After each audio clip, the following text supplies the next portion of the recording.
Japan by River Cruise is made possible thanks to those who donate to the show at japanbyrivercruise.com and due to the generosity of our corporate sponsors. This week we have a message from Jido Kaiketsu Kabashiki Gaisha. There's never been a better time to get into the vending machine placement business. COVID is basically over, so people are leaving the house more.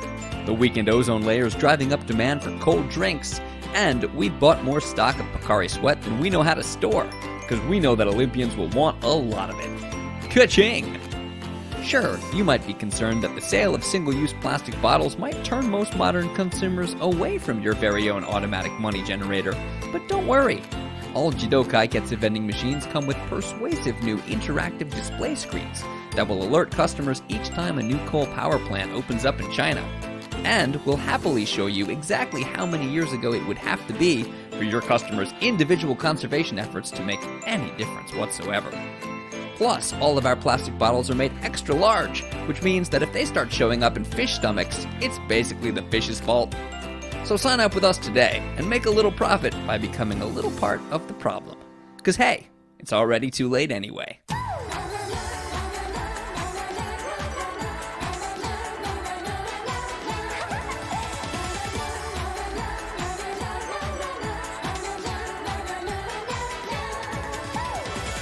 Hello, Brian, and welcome back to Japan by River Cruise. I'm Bobby Judo. And I'm Ollie Horn. And joining us this week is Alice, St. Lucian-born Tokyo resident who splits her time between her work as a dancer, maid cafe employee, and Twitter shit poster. Alice, thanks for being here. Hey, thanks for having me. On this week's show, we'll talk to Alice about the state of Japanese nightlife post-corona and why the government set official reopening date of 19th June 2021 might not be realistic, if only because many nightlife venues never actually shut down to begin with.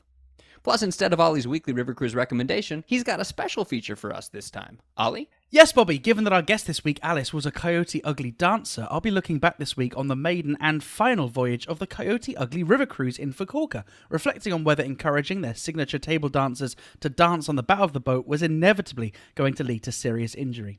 And those who are monthly members of the podcast on buymeacoffee.com are able to watch the video report where I report on what I've learnt about boat buoyancy and passenger movement, demonstrating my vessel safety considerate version of the slut drop. Which is a thing you actually have to produce now.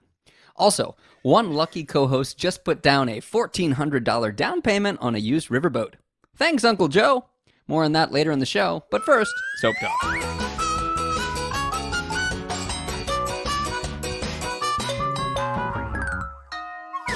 Brian, anything you'd like to talk about this week? No thanks. Fine then. Ollie, did you hear that the Tokyo Olympic creative director took your idea? The pig thing, pig in Japan. That's correct. This is the Olympic. It's arguably a worse play on words than my show, Pig in Japan, Olympic. It only works if you think in katakana, and even then, it only barely works. I feel really bad because when trying to look up the details of the Olympic story, I found that there's actually a book called Olympic, an English language book published in 2012 by a woman named Victoria Jameson that seems to be about a pig Olympian, and it's been totally overshadowed by the story in the news. I feel really bad for her. Alice, did you see this story? Yeah, actually, it's the first thing I saw when I woke up and checked Twitter this morning. Yeah, it's all over. Tokyo Olympics official resigns after calling plus-size celebrity Olympic.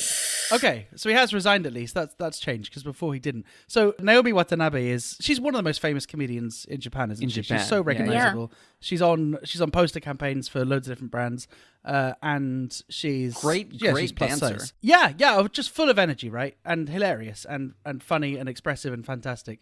And their idea was for the Olympic ceremony. Which also, let's just set the context. This idea is tragic. Imagine this idea with no one watching it. The idea was she would fly in as a pig. Descend from That's the the sky idea. in a pig costume. In a pig costume. Yeah. Why? So this wasn't, I guess it wasn't an official meeting or anything. This came up, I think I heard it came up during a line conversation. And it was just an idea that he randomly threw out and said, well, what if we had her descend from the sky as a character, the Olympig? And the other people in the conversation, one woman responded, yeah, that doesn't really do it for me. And then other people were instantly like, this is inappropriate to compare a woman to a pig. It's not nice, is it? And has she given a comment? Yeah, she has. She said that she was surprised to hear the news, and she said that she is happy with who she is in her body. Oh, that's all there is to it, really. Yeah. And who's to say they can't use her another way? Not descend to descend. Excuse me? In a good way. I'm talking about maybe one of There's her got to be ideas. another way they could exploit her, is what Ollie's trying to say. Yeah. If there's good, yeah. She's a female in the entertainment industry. There's got to be more ways in which she can be shafted institutionally. Well, definitely. This is just funny to me because it's showing that the Olympic opening ceremony is just going to be another opportunity for Japan to display to the world how awful it's doing on all fronts. Yeah, like the Olympics in general. and also, why are they planning this now? Bit late. Exactly. I can It's tell months you away. exactly why they're planning it now, because every planning email that went out up until now was like, yeah, it's not going to happen anyway, so let's talk about it later. And to think the world couldn't think that Mario Abe was like as bad as it got. Yeah. It started with Mario Abe, and they could have avoided all of this offensive stuff and gotten the same result if they had just suggested Kirby instead of a pig. Right. Yeah, true. Yeah. Well, look, whether the Olympics are happening or not, and they're not, it seems almost inevitable that there's not going to be the influx of foreigners on Japanese nightlife, and that's what we're going to be talking about this week. What is the nightlife scene in Japan going to be like post-Corona? Has it even changed much during Corona? But I suppose we can't really talk about this issue without addressing the news this week, Yeah. which is that nightlife and the sex industries, they have a lot of overlap, particularly in Japan. And we ought to just take a moment to reflect on the murders this week. Well, I mean, they're racist and misogynistic killings. Yes, it was the perfect intersection of racism and misogyny, wasn't it? Yeah, and all of the reporting that's going on, again, right now seems to be sympathetic to the murderer and not to the victim. And I think the police chief came out and said, this was something that this guy had a really bad day and this is how he dealt with it. And then I've seen so many people on Twitter arguing that it's not racist because the suspect has been saying that it's not racially motivated. Every person he targeted was an Asian woman. Every business he targeted was a business where Asian women were working. And to me, it's like saying, yes, every porn DVD I own is man on man, but this is not about my sexuality. It's Yeah, right. clearly that's what was doing it. And I found it so fascinating to see. I watched that video of the police chief saying that because I remember I studied a little bit of criminology and looking at why it's so common that if someone wants to go on a killing spree, why often, particularly in the UK as well, they'll target sex workers and normally female sex workers. And it's because in the back of their mind, it's that they're institutionally protected by the police. They know that the police don't see these people as worthy of protecting on an equal level. And to see the police chief essentially do that, essentially start to reason with the killer and to start explaining away his crimes almost, or he didn't go as far as justifying them, but kind of rationalizing them. And I'm obviously not the first to point out that if the killer didn't look and sound like he does, the police would be making no such efforts. Alice, what was your take? Just the fact that they're trying to explain it away as not a hate crime was not really surprising at all, because the entirety of the victims can be of the exact same demographic, and the guy can be literally shouting, "Kill all Asians, I'm going to kill some Asians," and they'll still be like, "No, it wasn't racially motivated. He's not a racist. He was just having a bad day. It was just an accident that he killed people from the exact same, background." Yeah. So it's unsurprising, but still incredibly disappointing. Yeah, it's not surprising. We've seen similar arguments, similar untenable arguments before. But I think what disappoints me the most is how many people are willing to go along with it and believe it. And, on the one hand, you can say everybody he targeted was Asian. But on the other hand, you can say everybody who's saying just because he targeted Asians doesn't mean that's racist is exclusively white. I haven't seen anybody not white trying to make that argument. Well, it seemed remiss to do an episode on nightlife without mentioning this, but it is somewhat outside the purview of our show. My personal hope is that we start talking about the victims and their families more than the murderers whenever this happens. Yeah, and there are things that you can do to support sex workers in the U.S. and organizations that work to fight misogyny or racism or sexism. We'll put some links in the show notes. Do not put a yellow square on your Facebook profile, please. Do not Is do that a that. Yeah. Tell me it's not. Oh, No, it totally is. It was a real thing. I think they got on it real fast, but let's support people in real ways. Yeah, and with that, let's jump into the news. The Japan Times reports, in landmark case, Japan court rules failure to recognize same-sex marriage unconstitutional, but declines to award plaintiffs $1 million in damages, in a kind of good news, bad news ruling. The good news, the plaintiffs and others like them are now likely to be rightfully granted some long overdue human rights. The bad news, they'll have to find another way to pay for their wedding. Our own JBRC Press Club correspondents have followed up on the story. Yes, that's right. At My2 Yen interviews a claimant who celebrates the right for same-sex couples to enter into a loveless marriage of convenience just like any other Japanese couple. And reporter at Mr. Peter Siddell looks at how legally this is a landmark decision, but culturally it's not that big a step to get to same-sex marriage from the same old sex marriages most Japanese couples are currently in. If you'd like to join the JBRC Press Club, follow us on Twitter at JBRCPod for next week's assignment. Right, Alice, it's very helpful that you are a native British English speaker, which is the main English, and also fluent in Japanese, and also know everything there is to know about Japanese nightlife, because this topic is just full of faux amis. Do you speak French and English as well, right? No, we speak Creole, which is very similar to French. Okay, well, I showed off with the word faux amis. Ollie would also like to know whether or not you went to Oxford. What, me or Ollie?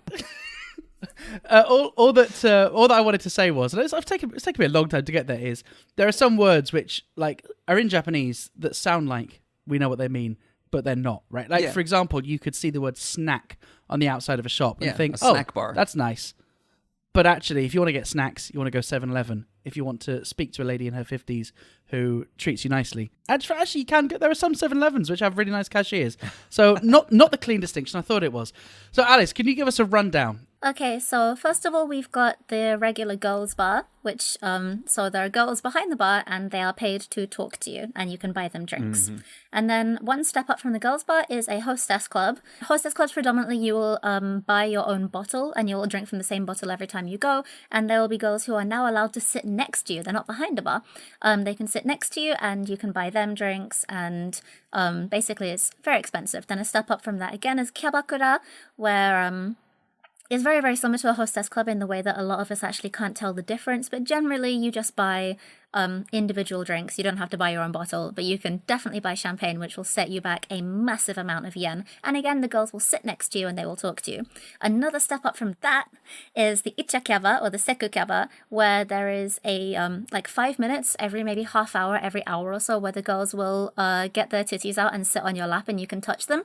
And then another step up from that would probably be like straight sex work, which is salt plans are the places where you can go and I don't know how explicit I'm allowed to get on this show, but salt plan is the highest level of like sex, like the sex industry. So that's where you will go if you actually want to have penetrative sex, which is, by the way, illegal, but that's where you go to do it if you were going to do it. Not that you're allowed to, but anyway. And then there's dediheru, where you can order the girls to your room, but you're not allowed to have penetrative sex with them. They will do other things for you, though. And then there's a pink salon, where generally they'll just use kind of like their hands or their mouth, and there isn't a shower there, so you're not allowed to get too oily. The difficult thing with the terms for me is that, like, sometimes some of them have multiple uses. Like, you could say snack to refer to one of these clubs, or you could also say snack to refer to actual snacks, and Japanese people would get it. But a word like hostess is only ever used in the context of a hostess bar or a hostess club. You wouldn't say like the hostess of a party or at a restaurant. And when I was teaching English and I didn't know this, I did this really embarrassing lesson with my class where we were trying to recreate like an English-speaking restaurant. And the exercise were for the kids to act like they were an English-speaking restaurant. And I was the waiter and they were the customer, and then I slapped a name tag on their teacher that said hostess. Did they clown you? No, they all, like, everybody got really awkward They all got really awkward and really uncomfortable, and I didn't understand it until she like told me after the class, like, we can't do this lesson this way again. Especially because she committed, right? She was really flirty. So I've got quite a few friends who have worked as a hostess, and I understand that it's completely off limits to do anything sexual, and sometimes it's like... By the way, Ollie, that's exactly the same as like a lot of the strippers really like me. They're not your friends, Ollie. They are not your friends. Well, this is what I wanted to ask, Alice. When they tell me I'm different, do they mean it? Yes, they do. And they've only ever said it to you as well. They've never said it to anyone else. Okay, that's nice. No, but I do. I even dated someone who worked as a hostess, and I believed her. How much money did you pay each date? Okay. But basically, right, the majority of this work is, like, a lot of people get into it, and the majority of people are working in a non-sexual capacity, but they are kind of like, they're dressing up and, you know, wearing... like not necessarily revealing dresses, but flattering dresses, and basically being paid to flirt. And in my view, right, that's not that different really to how like nightclubs in the UK are set up, which is that there'll be specials for women to go in early, or like ladies' night or free drinks, where like the appeal of these places is not that these men are thirsty for a drink, they're thirsty for something else. And so Japan's just found different ways of like providing that same product, but just with various different layers of euphemism and innuendo, right? And I mean, there's another like kind of aspect to it. So if a bunch of guys from the same company, they're going out for drinks after work, it's kind of good for them to go to a place where the girls are paid to make them have fun, or like kind of you know, like hype up the conversation. Like, it's actually really good for these groups of guys who otherwise wouldn't really be able to have that kind of communication with attractive girls. Like, it kind of it puts them all in a really good mood. So it's not just to kind of give them the illusion of being available or something like that. Sometimes it's also just to kind of hype everybody up and just make everyone have a good time. Right. And when you've done this kind of work, do you like, is that what you see as your main job? Like, you're successful if they've had a conversation and they've let their personality shine in a way that they wouldn't have done unless you were there? I'm successful if I'm making bare cash. I don't really understand the question. Well, I think Ali has this assumption that a lot of us do, that maybe Hostess Club might be in some way connected to Japan's history and culture in terms of like geisha culture, that it's not somebody who's strictly there as eye candy or as a sexual object. It's somebody who facilitates conversation and is supposed to be worldly and contribute as a companion to the atmosphere. I agree and also disagree, because all of the top earners I've ever met in all the clubs I've worked at have all been the most attractive girls. Really? And then also there's a lot of men who will come and they want you to be inferior to them. So if you have a better university education than they do, you are not going to have a good time. You're not going to have a good conversation with them. So a lot of the time you need to put yourself down a little bit. But at the same time, if you're boring as hell, then they're not going to pay for you to have a drink, and they're not going to request you to sit next to them. When you talk about like the men want you to be inferior, or they want you to be a certain way, it occurred to me that it might be kind of like akin to working at a restaurant like Hooters or someplace in the West, where even though you're not providing sex services, there's an expectation that you'll put up with more of a sexualized work environment than would be appropriate or expected at other kinds of workplaces. Is that fair? Yes, absolutely. You can't if somebody like makes a pass at you or makes a comment on your body that you would not forgive if you were like working at Starbucks and they came in and said the same thing to you, you are kind of expected to kind of put up with it because it's just part of the job. Because I mean, if you're wearing a dress with like showing a lot of cleavage, men are going to comment on it. And you're in the hostess club, you're in like that kind of and you're in that kind of industry. So you are, if you go through a whole day without being sexually harassed, it's a very good day. There's not nearly the same proliferation of these kinds of clubs in the West that there are in Japan. And so I'm wondering, like, what do you think is the reason that Japanese men need this kind of club? So, like, I mean, I guess in the UK, it would be absolutely, like, unbelievable to go and pay money for a girl to talk to you. Like, you can't even squeeze a titty. You cannot do anything, and you're still paying, like, mad money for it. So it's unbelievable for us. But over here, I guess, It's unbelievable that you can't even squeeze a titty. You cannot even squeeze a titty. I would never pay that. Anyway, so I think there's a lot of like shyness that I think we're all kind of used to in Japan, where a lot of men, especially men who are kind of past it, they can't go up to a girl in a bar because she won't give them the time of day, and they know that. And so that means that they kind of have to go to a hostess club and get that kind of attention there. There are some men, obviously, who misunderstand and truly believe that this girl is interested in them, and that's just a whole other can of worms. But I think I think it kind of probably does date back to like female entertainers just letting men have a good time and making them feel good about themselves, because I feel personally that there are two different types of customers. There's probably much more, but in my experience I've met these two types. There's the guys who their wives don't really like them and they just want to feel like they're important, and then there's the guys who are having a bad time at work and they're like, their bosses are mean to them and they're not really treated like they're very good, and they want to go and treat someone else like trash, so they come to a hostess club because the girls there, they believe, are completely below them, so they can just kind of show their entire ass and no one's going to get mad. What did you say the first type of guy was? Their wives don't like them. We call those people stand-up comedians in English. Guys, sorry to interrupt. I'm going to have to take off early. Okay, thanks, Brian. And so these clubs provide such an important service that they've stubbornly remained open during the pandemic, partly because a lot of these nighttime establishments didn't get the government handouts. Like, I was actually speaking to a friend who owns a bar who said that because of, I think it's 50,000 yen a day they get if they remain closed. He said sometimes the government subsidy is actually more than he would take on certain weeknights. So And he's just- like really enjoying Yeah.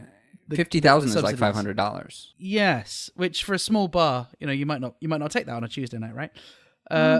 But a lot of these clubs have had to kind of go even more secretive and even more underground. Alice, what's your experience been? So at the moment in Japan, they're kind of scapegoating restaurants and cafes and stuff like that. But at the beginning, it was the night industry immediately. They were like, it's hostess clubs, you're sitting next to girls, and it's like, it's not good, you're all like breathing the same air. So they scapegoated the night industry immediately. And that meant that the customers who were coming every day, all of a sudden, not even halved, like there was maybe 80% less customers coming every day.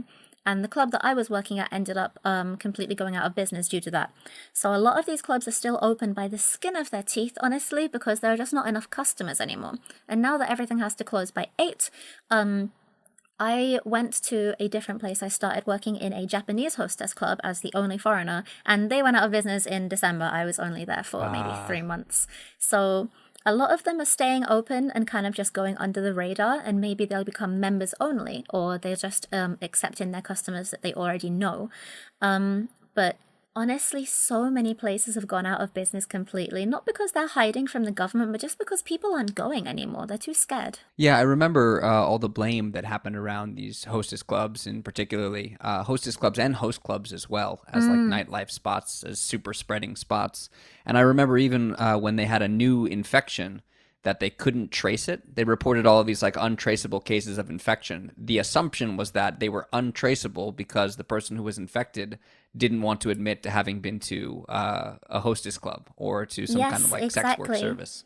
I mean, if they end up having corona and they know that they got it from a hostess club, their company is going to know, their wife and kids are going to know. A lot of people just won't even like say that they've been to one, and then because of that, a lot of people don't come anymore, because most of them used to come after work and they would come with their colleagues from work, and a lot of the companies have actually said you're not allowed to go to hostess clubs anymore, like at all. So they generally aren't gonna disobey their companies. I think a lot of listeners are going to find it difficult to place exactly what people think about hostess clubs.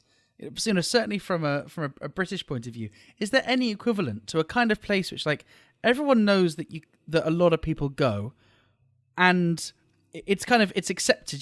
These places aren't hidden away; they're in like big main streets. Yeah, in any other place, going to a place like this after work would be totally inappropriate. Yeah, I mean, I can't imagine like saying to a business colleague, "Hey, I'm raising a VC fund. Do you want to meet for lunch at 3? At Hooters?" That happens in America, though. Like, you take your clients to the strip club. Oh, I suppose that's true. But like, is it a certain class of people that goes to a hostess club? Because like you need a lot of money to go, I presume, right? So I'm just trying to work out what level of shame do the customers have? Zero. And I suppose the same question for the people who work there as well, right? You know, do girls say that they work as hostesses, or do they make up another job? See, that's the difference though, because men can go to hostess clubs and they're like, oh, well, you know, they're men, they're gonna go to hostess clubs. Like, a lot of wives don't even see it as, they don't see it as being unfaithful, they don't see it as cheating if their husbands go to, even like the sex work, if they go to like a soapland, they're like, oh, well, it's not cheating because he's paying for it. So there's this kind of idea that men are gonna do it anyway, so it's like, oh yeah, what can you do? But girls who are working in the industry are dirty and the underbelly of society. So that's the two sides of the coin. Huge double standard. Yeah, exactly.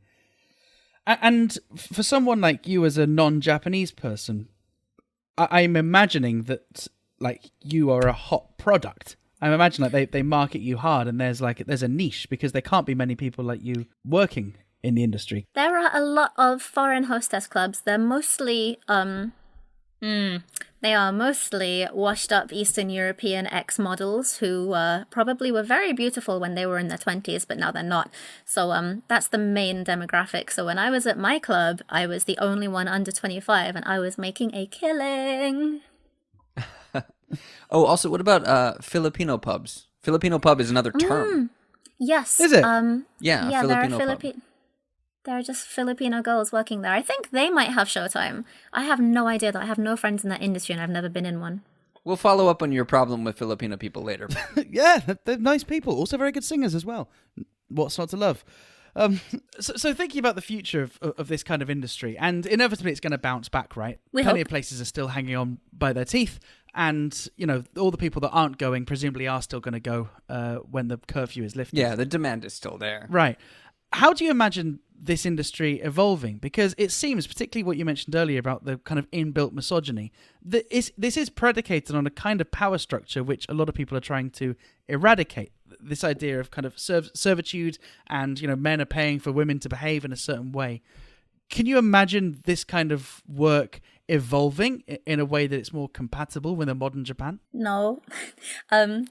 Yeah, that's a really good question with a lot of really good points, like really strong points, and I do completely agree with you, but I absolutely do not think that there is a way that this industry can even exist without that kind of power imbalance. I can't imagine, I mean, the reason that it's here is because misogyny. The reason that we're even here is because men want to talk to a pretty girl, but they don't want her to be too intelligent, and they also want her to kind of like lift them up with the conversation. So they want these girls to praise them. They want to have this idea that maybe if they spend enough money, then she'll sleep with them at the end of it. Like, it's that kind of illusion of availability. I don't think that would exist without an idea that women are consumables. So it would be I mean, I want to say that it would be nice if Japan could maybe move away so much from being such a patriarchal society, but at the same time, if it wasn't such a patriarchal society, I wouldn't have made the bags of money that I made. I'm gonna come across as like really, really, really up myself, but like hostessing is such a good and like lucrative industry if you are female, and it's kind of like, it's empowering in a way because you are getting these men to give you their money, but they still think that you're below them, which is actually hilarious. So like, you just let them believe that, but you still take their money. So at the end of the day, you're the one that's kind of laughing. But realistically, I really don't think that there is a future in hostessing or in the night industry in Japan to begin with, where it's moved away from that kind of power imbalance. Well, it's absolutely a world of paradoxes, and it's right at home in Japan, which is a country of paradoxes. I think I remember seeing somebody talking about, you know, one of the issues that whenever we talk about hostess clubs or sex work, one of the issues that we should be talking about is how come that is the only lucrative financial opportunity for women in Japan. There are no other lucrative financial opportunities. And also, you know, whenever we talk about people who patronize hostess clubs or people who patronize sex workers, you hear from sex workers that it's the customers, it's the people who patronize them that have the worst opinions and treat women the worst. That is the truth. It's like you really are trying to use the service, but also completely dehumanize and talk absolute bare smack about the people who are providing the service that you asked for in the beginning. Some of these people are like, I really enjoyed working as a hostess. I mean, I used to be a pole dancer. I've worked in girls' bars. I've been kind of dabbling in the night industry since I arrived in Japan. That's like 7 years now. But some of the people I've met, and I don't want to say that it's the people, the type of people that go to it, but because I do feel like if you are with someone who you feel is on the same level as you intellectually, you're very careful about what you say because you don't want them to think that you're an asshole. But if you're with someone who you think is below you and you don't care about their opinion of you, then you will say whatever you want. Ollie, are you listening, you fucking piece of shit? I hope you are. Take notes. So, like, obviously in Japan, patriarchal society, men are above women, women are slightly below. So, first of all, if you are a man and you're talking to a woman, you think that she is below you, so you kind of don't really watch what you say so much. And then night workers are even further below that, so you really don't care about her opinion of you. So you can say all the worst things that you wouldn't normally say in polite company. And then, if we're going to take it one step further, if she's a foreign female night worker, that's actually on like the lowest you can get. So I want to say, I would like to believe that the people that I met were just bad people. But at the same time, I kind of started thinking that this is actually the norm, but they don't say it unless they're unless they are in front of someone like myself, who they just don't care what they think about. I think it also might be a little bit of a selection bias because, as we've kind of talked about already, if you respect women and are able to hold a conversation with women and are not threatened by women, you might not be going to these places in the first place. True. Yeah. One of the easiest ways I've found to talk to beautiful women for a long time is just invite them on a podcast. Thank you.